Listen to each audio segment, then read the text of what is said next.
Écoutez le monde changer. L'épidémie de Covid continue sa progression malgré le triptyque voulu par les autorités sanitaires. Tester, tracer, isoler. On connaît déjà les failles des tests et de l'isolement, mais le traçage n'est pas vraiment au point non plus. Selon Santé publique France, en moyenne, seulement 10% des cas contacts s'avèrent finalement positifs et même 7% durant la semaine du 14 au 20 septembre. Qu'est-ce que ça veut dire, Ève Roger ?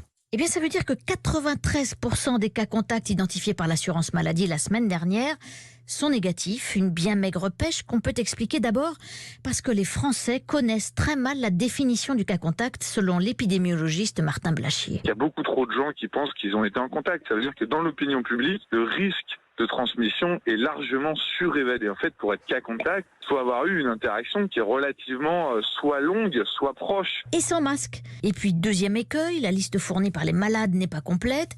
Ceux qui viennent d'apprendre qu'ils sont affectés sont parfois déboussolés et n'arrivent plus à se souvenir qui ils ont croisé de près. Et puis enfin, et surtout, il y a beaucoup de cas contacts qu'on ne connaît pas, rappelle Dominique Costagliola, directrice de recherche à l'INSERM. C'est en général assez facile de retrouver qui sont les gens de sa famille ou qui sont les gens de son entourage professionnel avec lesquels on a eu des contacts. En revanche, si on allait dans un restaurant, si on allait dans un bar, si on allait dans une réunion à l'extérieur, eh bien, on a côtoyé des personnes qu'on ne connaît pas. Sans coordonnées, on ne peut donc pas remonter les chaînes de contamination, ni même identifier et comptabiliser les clusters dans les bars et les restaurants. Ève Roger.